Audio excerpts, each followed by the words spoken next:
Pessoal, vamos falar um pouquinho sobre os bancos centrais e o seu papel na economia. Então, em todo país em que há uma moeda de cunho forçado, ou seja, uma moeda a qual você é obrigado a utilizar, onde há uma moeda fiduciária, nós temos também um banco central. Então, vamos falar um pouquinho aqui sobre o Banco Central brasileiro e o principal banco central do mundo, o Fed, Federal Reserve. Então, o Fed foi criado em 1913. O Bacen foi criado em 1964. O Bacen ele executa as políticas monetárias do Conselho Monetário Nacional. Então vamos falar um pouco sobre o Copom e o FONC. É uma reunião que acontece a cada 6 meses e nessa reunião é decidida a política monetária do país, como vai ser essa política e também qual vai ser a taxa de juros-alvo dos títulos desse país. Quais são as funções do Bacen e do Fed? Oferta de moeda, estabilidade da moeda e fiscalização do sistema financeiro. Então, aqui, estabilidade da moeda e oferta de moeda é algo que vai ser linkado. Então, por exemplo, se você tem uma impressão muito grande de moeda, uma oferta muito grande de moeda, provavelmente vai haver uma inflação, uma desvalorização dessa moeda. Isso vai afetar a estabilidade da moeda. Então, quando, por exemplo, o dólar se valoriza muito frente ao real, isso mexe com a estabilidade da moeda. Então, seria papel do Bacen olhar essa questão de desvalorização ou valorização da nossa moeda e talvez usar políticas monetárias para tentar conter uma desvalorização muito forte da nossa moeda. E fiscalização do sistema financeiro. Então, você vai ter lá dados de todos os bancos do país e eles vão olhar para ver se esses bancos estão com uma saúde financeira legal, se não está ocorrendo fraudes nesses bancos, e também vão olhar alguns outros indicadores e talvez tomar algumas medidas justamente para proteger o sistema financeiro nacional, fiscalizar as reservas que esses bancos têm para caso aconteça uma crise, por exemplo, esse banco não venha quebrar. Outra função que nós podemos falar também do Banco Central, no caso aqui do Fed, seria manter o desemprego sob controle, que até onde eu sei não é uma das metas do Banco Central, mas é uma meta do Fed. Então, de banco para banco, de Banco Central para Banco Central, existem certas diferenças no que os seus integrantes entendem como sendo a função principal do Banco Central. Como que o Fed e como que o Bacen e outros bancos centrais, seja o Banco Central do Japão, o Banco Central Europeu, o Banco Central do Canadá, do México, enfim, como eles fazem a política monetária do país, como eles influenciam o sistema financeiro e a moeda desse país. Então, uma das maneiras que eles podem influenciar é comprando e vendendo títulos. Então, o Fed, por exemplo, pode ir lá imprimir $1 trilhão e comprar $1 trilhão em títulos do Tesouro Americano. O que isso vai fazer? Vai fazer com que o banco que tem esses títulos, os quais o Fed comprou, agora vai ter ali bilhões de dólares no caixa dele para ele, por exemplo, emprestar ou investir em ações. Isso acaba jogando dinheiro na economia, aumentando a oferta de moeda nessa economia.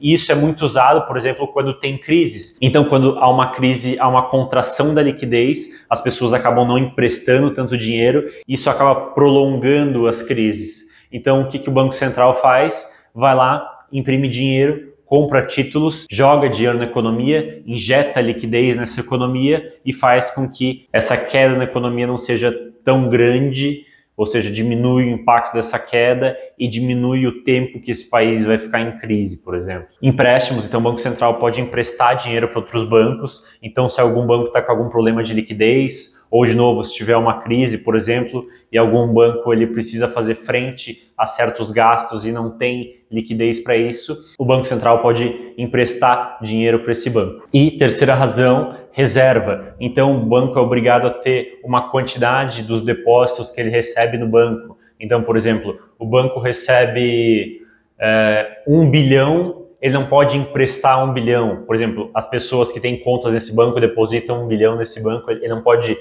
emprestar 1 bilhão. Ele pode emprestar, por exemplo, 800 milhões, mas 200 milhões ele tem que deixar no banco. E daí o que ele faz com esses 200 bilhões? Ele pode, por exemplo, deixar eles com o Fed, dentro do banco da Federal Reserve. E o Fed vai pagar ali uma pequena taxa de juros para o banco manter aquele dinheiro dentro do Fed.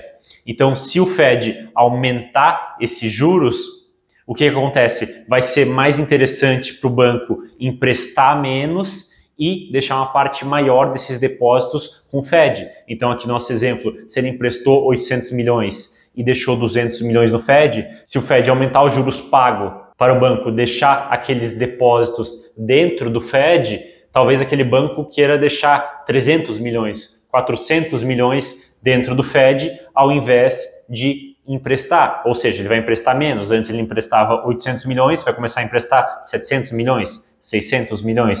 Ou seja, vai haver uma contração na liquidez, porque um dinheiro que estava sendo emprestado na economia agora está parado dentro do Fed. Outra forma também que o governo pode acabar interferindo, e o Banco Central japonês fez muito isso já, que a principal forma então de você trazer liquidez para o sistema monetário seria você... esqueci de falar, né?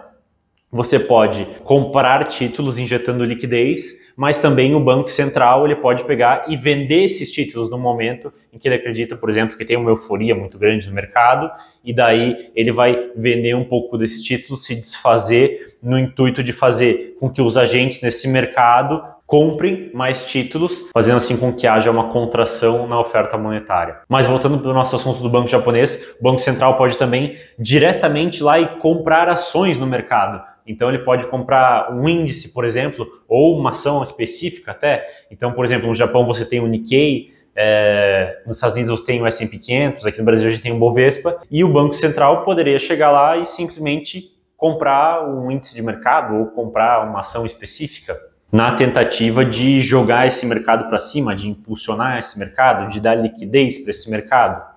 Então essa seria uma forma. Mas a principal forma seria aí a compra de títulos do governo. Tá certo, pessoal? Então, juros para depósitos dentro do Banco Central, empréstimos de última instância para bancos. Então, se o banco às vezes vai falir, está precisando de muita liquidez, o Banco Central vai lá e dá um empréstimo para esse banco e cobra ali provavelmente uma taxa de juros pequenininha. Compra e venda de títulos, e aqui também principais funções dos bancos centrais, e pode haver aí, como eu falei antes, uma pequena diferença entre essas funções, dependendo de qual banco central nós estamos falando. O vídeo de hoje fica por aqui, um abraço e até a próxima.